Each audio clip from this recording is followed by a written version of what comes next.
오늘 말씀은 히브리서 7장 1절로부터 10절까지 말씀입니다. 우리 함께 읽겠습니다. 이 멜기세덱은 살렘 왕이요 지극히 높으신 하나님의 제사장이라.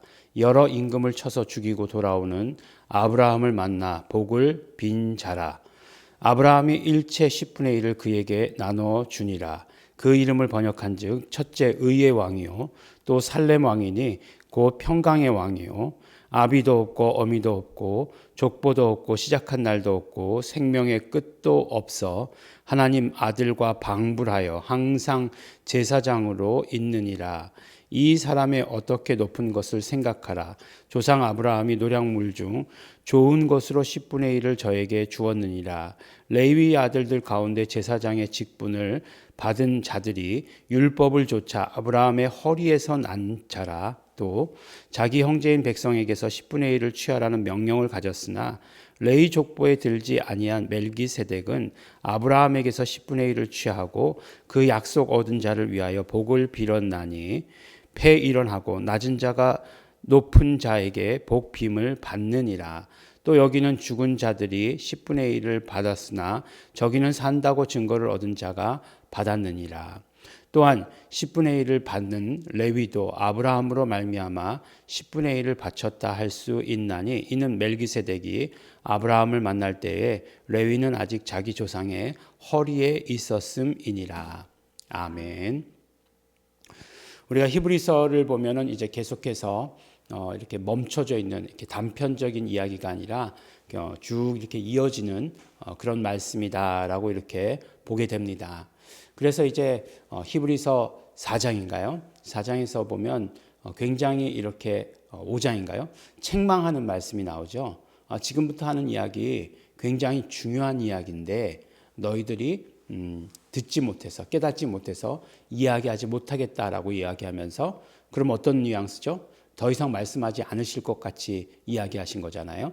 근데 그게 내용이 무엇이었습니까? 멜기세덱에 관하여는 이렇게 얘기하신 거죠. 그래서 이제 멜기세덱에 대해서 더 이상 얘기하지 않으실래나 보다 그렇게 생각했는데 히브리서 7장에 오니까 이제 6장 어저께 우리 말씀 마지막에 예수 그리스도께서 멜기세덱의 반차를 조차 대제사장 되셨다라고 하시는 말씀 뒤에 멜기세덱에 관하여는 이렇게 말씀해 주시는 것을 우리가 듣게 됩니다. 그러니까 이 히브리서 기자가 마음이 굉장히 약하신 분이죠. 그래서 마음이 약하다기보다도 어쨌든지 간에 말씀하려고 하셨던 것은 이런 멜기세덱에 대해서 꼭 말씀하기를 원하셨던 거죠. 그래서 지금 너희의 상태를 이야기할 때 그거는 어떤 면으로 강조가 되는 거죠. 꼭 알아들어야 된다라고 하는 그런 어떤 강조의 말씀이 될 수 있겠죠. 근데 이 멜기세덱에 대해서 성경에 그렇게 자세하게 기록되어 있지 않습니다. 우리가 이제 잘 아는 역사적인 사건으로 창세기 14장에 한번 등장을 해요. 거기 등장할 때 뭐라고 등장하죠? 그러니까 이제 아브라함이 이 얘기가 나오잖아요. 조카가 룻이 있었죠. 예. 그 롯이 그 어디에 있었죠? 소돔과 고모라 땅에 있지 않았습니까? 근데 이제 그 당시에 소돔 왕과 고모라 왕이 이제 그돌라오메 왕이라고 하는 왕에게 조공을 바치고 있었는데 이제 항거를 한 거죠. 항거를 했는데 항거를 해서 성공했으면 좋겠는데 그렇지 않고 그돌라오메 왕이 연합군을 형성해 가지고 또 이제 이 소돔과 고모라 연합군을 완전히 이제 전멸시킨 거죠. 그래서 어떻게 했습니까? 그 모든 노략물을 탈취해서 간 거죠. 근데 이제 그 뭐 소돔과 고모라 뭐 무슨 상관이냐? 뭐 일찍 어차피 망할 거 일찍 망했으면 좋겠지. 이렇게 생각할 수도 있는데 거기에 이제 아브라함의 조카 롯이 있었던 거죠. 그러니까 이제 아브라함이 군인 몇 명이죠? 318명. 318명을 데리고서 이제 가가지고 그돌라오메 왕을 쳐서 이제 그 구해 오는 거죠. 구해 올 때 이제 그 노략물도 이제 함께 이렇게 가지고 오는 것입니다. 가지고 오면서 그 중에서 좋은 것의 10분의 1, 예, 좋은 것으로 10분의 1. 그러니까 우리가 이렇게 이제 노략물이 이렇게 있으면 이렇게 이렇게 쭉 한 가지가 있으면 이제 뭐 그렇지 않아요? 뭐 좀 나쁜 이야기지만 소고기가 이렇게 있다 이렇게 얘기했을 때 부위가 있지 않겠습니까? 이렇게 뭐 이쪽 부위를 들여도 10분의 1이고 저쪽 부위를 들여도 10분의 1이고 10분의 1 드렸다 그러면 될 텐데 가장 좋은 곳으로 이렇게 드렸다. 그러니까 뭐 금과 은과 폐물로만 10분의 1을 해서 바쳤다라고 이렇게 이야기할 수 있는 거죠. 그러나 뭐 지금 우리에게 있어서 물질 돈의 단위에 있어서 돈의 10분의 1 중에서 더 좋은 10분의 1이 있고 더 나쁜 10분의 1이 있는 건 아니잖아요. 예. 그러나 그때 이제 노획물 중에서 그렇게 좋은 곳으로 10분의 1을 드렸다. 그때 누구에게 드렸나? 바로 멜기세덱에게 드렸는데 멜기세덱은 살렘 왕이다라고 이렇게 이야기하고 있어요. 살렘이라고 하는 것은 이제 어떤 말에서 나왔죠? 우리가 잘 아는 말 샬롬이라고 하는 평화라고 하는 그런 말에서 나왔죠. 그래서 보면 멜기세덱이라고 하는 말의 뜻 자체는 멜기세덱 자체가 이제 이름이니까 그것을 뜻으로 푸는 거는 무의미한 거죠. 예. 이름이 김채연이면 김채연이지 김채연의 뭐 어떤 뜻을 푸는 것 자체는 그냥 그 이름이 가지고 있는 의미가 그렇다라고 하는 것 정도지 뭐 그 사람과 반드시 일치한다 이렇게 얘기할 수는 없는 거예요. 그래도 이 멜기세덱이라고 하는 것을 그 뜻을 의의 왕이다. 그 다음에 또 살렘 왕이다라고 얘기했으니까 평강의 왕이다라고 이렇게 얘기하잖아요. 그러니까 그 뜻이 두 가지라고 얘기하는 건 뭐냐면 멜기세덱이라고 하는 것은 무슨 뜻이냐면 나의 왕은 세덱이다라고 하는 뜻이에요. 그 이름을 그대로 멜기세덱, 그러니까 나의 왕, 그 다음 세덱 이렇게 얘기하는 거예요. My king, 세덱. 근데 세덱이라고 하는 것이 무슨 뜻이냐? 공의, 의라고 할 때 그 의를 이야기하는 거예요. 세덱. 그래서 이제 의의 왕 이렇게 얘기할 수 있는 거죠. 의의 왕, 나의 왕은 의이시다라고 얘기하는 것, 의의 왕이시다. 그 다음에 평강의 왕이다. 이렇게 얘기할 수 있는 거죠. 그래서 그 뜻을 두 가지로 이렇게 이야기를 합니다. 그러니까 우리가 이제 그렇게 아브라함이 11조를 바친 제사장이 있었구나라고 이렇게 얘기하는 거죠. 근데 이제 이 제사장에 대해서 이야기할 때 어떻게 이야기하냐면 이 제사장은 하나님의 제사장이다라고 이렇게 얘기합니다. 굉장히 신비하죠. 우리가 제사장 직분이 생긴 게 어디서부터예요? 레위 지파를 통해서잖아요. 근데 이 레위 지파라고 하는 것은 그러니까 레위가 언제 생긴 거예요? 누구의 아들인 거예요? 예. 아브라함, 이삭, 야곱, 그 다음에 야곱의 12아들 아니에요? 예. 그러니까 아브라함 때보다 훨씬 더 나중에 오늘 그래서 뭐라고 얘기합니까? 멜기세덱이 아브라함을 만날 때 레위는 아직 자기 조상의 허리에 있었다라고 이렇게 얘기하는 거죠. 예. 아직 나지도 않았어. 라고 얘기하는 것을 이렇게 아주 간곡한 표현으로 허리에 있었다. 이런 얘기가 나올 때 어떻게 해야 되는 거죠? 막 우리가 박장대소 하고 막 웃어야 되는 거죠. 재밌잖아요. 막 재밌는 얘기 하신 거잖아요. 예. 막 심각하게 막 이렇게 있어야 되나요? 아니죠. 웃어야 되는 거죠. 재미있게. 그렇구나. 레위는 아직 태어나지도 않은 거야. 막 이렇게 막 웃어야 되는 거죠. 이렇게 제가 말씀드리기를 히브리서가 마치 설교와 같다고 말씀드리지 않았습니까? 이렇게 설교를 했을 때 이런 말씀이 나오면 조크하신 거잖아요. 태어나지도 않은 거야. 근데 허리에 있었어. 뭐 이렇게 얘기하는 거, 막 웃어야 되는 거죠. 예, 웃어야 하는 것입니다. 그러니까 우리가 그 사람이 세운 그 제사장의 직분을 이야기할 때 그러니까 레위 지파의 가장 우두머리로 아론을 이야기하죠. 아론으로부터 이제 시작한 거. 왜냐하면 그때 이제 십계명을 모세 때에 십계명을 받았으니까 그렇게 이야기하지만 그러나 그것이 언제나 얼마나 뒤의 일이에요. 레위 지파에서 아론까지 가면 모세까지 가는데 아브라함에서 모세까지 가는데 400년 500년이잖아요. 그러니까 한참 태어나지도 않은 그때에 그 인간의 제사장의 직분은 생긴 것이고 하나님의 영원한 여호와의 제사장 이렇게 표현하거든요. 그 제사장이 바로 멜기세덱이다라고 이렇게 얘기하고 있습니다. 근데 이제 이 멜기세덱에 관하여서 어디 나오냐 하면 또 나오는 곳이 시편 110편에 나와요. 시편 110편에 나옵니다. 근데 이 시편 110편이 어떻게 시작하냐 하면 여호와께서 내 주에게 말씀하시기를 내가 내 원수로 내 발등상 되기 되게 하기까지는 너는 내 우편에 앉으라 하셨도다라고 이렇게 얘기하고 있어요. 근데 이게 이제 어디서 누가 인용했냐면 우리가 기억하기로는 사도행전에서 베드로가 설교할 때에 그 베드로가 2장에서 설교할 때에 인용했던 말씀이에요. 누구에 대해서 말씀하시면서 인용하신 것입니까? 하나님께서 예수를 주와 그리스도가 되게 하셨도다라고 하시는 그 말씀을 뒷받침하는 성경 구절이에요. 그래서 여호와께서 내 주에게 말씀하시기를, 여기서 여호와 분명히 그들이 믿고 있는 그 하나님 분명하잖아요. 근데 내 주께 말씀하시기를 이렇게 얘기했잖아요. 여기서 내 주는 누구시냐? 바로 예수 그리스도시다. 그래서 주가 예수 그리스도시다라고 하는 것을 이제 그 구약의 성경 구절로 증명하는 거죠.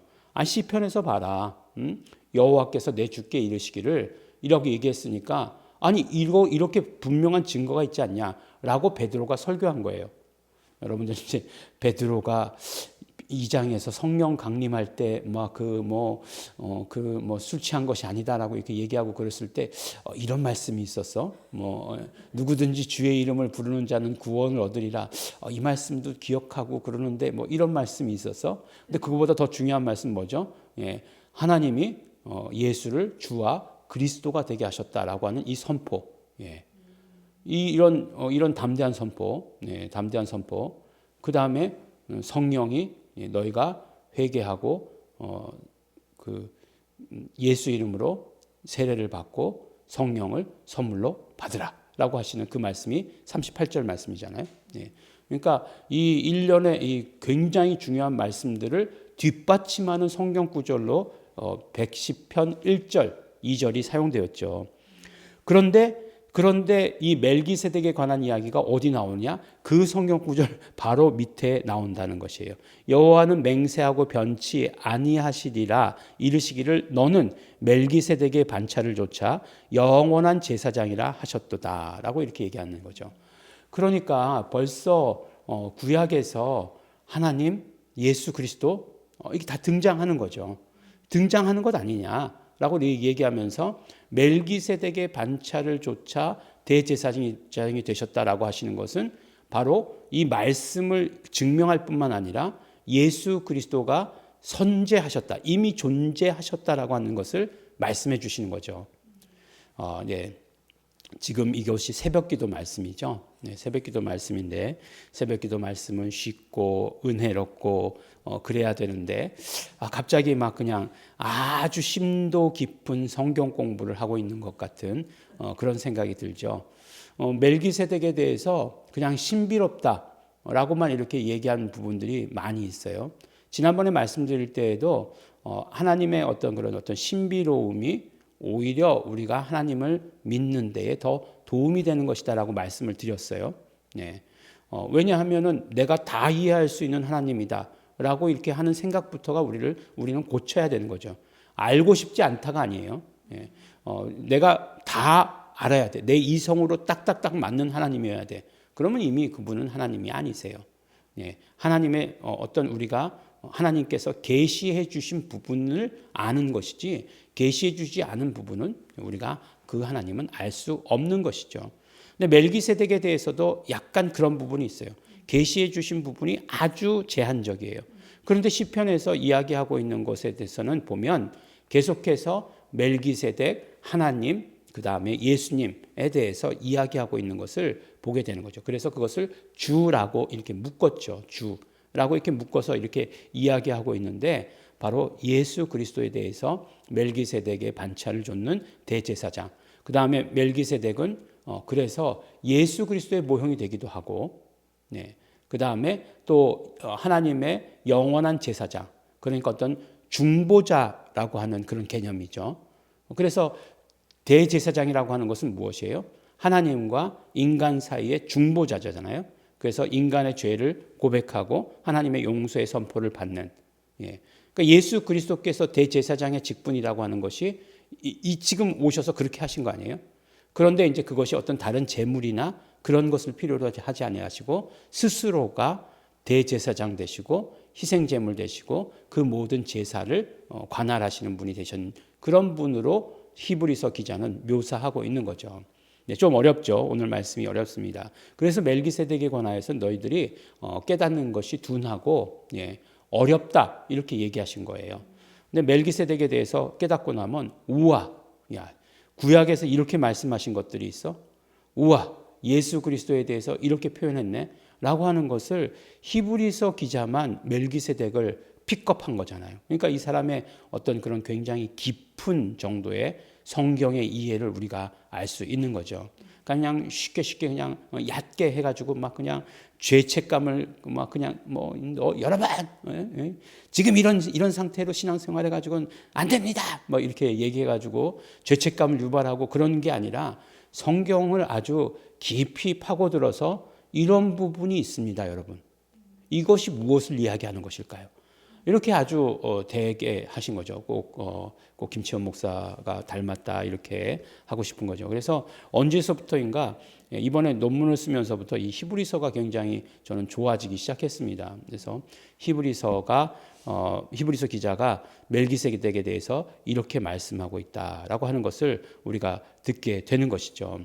그래서 결국엔 멜기세덱은 우리가 어떤 것으로 뭐 말 뜻으로 이름 뜻으로 한다고 해도 다 아는 것도 아니고, 그 다음에 뭐 창세기 14장에 뭐 사건을 우리가 보았다고 해서 다 아는 것도 아니고, 그 다음에 우리 시편 110편의 말씀을 다 들었다고 아는 것도 아니에요. 그러나 오히려 히브리서 7장에서 제일 자세하게 말씀하고 있죠. 제일 자세하게 말씀하고 있는데 그 영원한 대제사장의 어떤 모형, 또 동시에 예수 그리스도의 모형이 될 수도 있다라고 하는 사실을 신비로우신 분이시다라고 하는 사실을 우리가 알게 되는 것입니다. 그래서 결국은 우리가 알게 되는 건 뭐죠? 구약에서부터 이렇게 예수 그리스도께서 드러나 계시다. 우리가 구약에서 예수 그리스도를 찾기가 참 어렵죠. 그런데 이렇게 아주 자세하게 드러내 주시는 것을 우리가 보게 되는 것입니다. 우리가 언제나 우리의 모든 신앙이 예수 그리스도께 집중하는 거죠. 예수 그리스도 어떤 분이신가 알아야 되는 거죠. 이렇게 신약 성경뿐만 아니라 구약을 통해서도 알게 되는 예수 그리스도, 만나게 되는 예수 그리스도 우리 기억하시면서 감사하시면서 오늘도 예수님께 집중하시는 하루 되시기를 예수 이름으로 축원합니다. 기도하겠습니다. 하나님 아버지 감사합니다. 오늘도 우리 말씀을 주시고 또 예수 그리스도가 누구신지 더 자세히 깨달을 수 있도록 하여 주신 것 너무나 감사하고 고맙습니다. 우리 정말 멜기세덱에 대해서 들으며 예수님을 더욱더 우리가 잘 알게 되었습니다. 깨닫게 되었습니다. 하나님 아버지, 우리 정말 예수 그리스도를 더욱더 사랑하는 자 되게 하여 주시옵시고, 예수 그리스도께 우리의 모든 눈과 우리의 모든 마음과 우리의 모든 시야를 집중할 수 있도록 축복하여 주시옵소서. 그러므로 오늘 하나님의 모든 복을 받는 복된 날 될 수 있도록 축복하여 주시옵소서. 감사드립니다. 예수님 이름으로 기도드렸습니다. 아멘. 이 시간에 기도하실 때 우리가 그러나 성령님으로 아니하고는 깨달을 수 없는 것을 고백합니다. 성령 충만으로 깨닫게 하여 주시옵소서. 성령 충만으로 알게 하여 주시옵소서. 성령님 함께 하시고 충만히 임재하시옵소서. 다 같이 통성으로 기도하시겠습니다.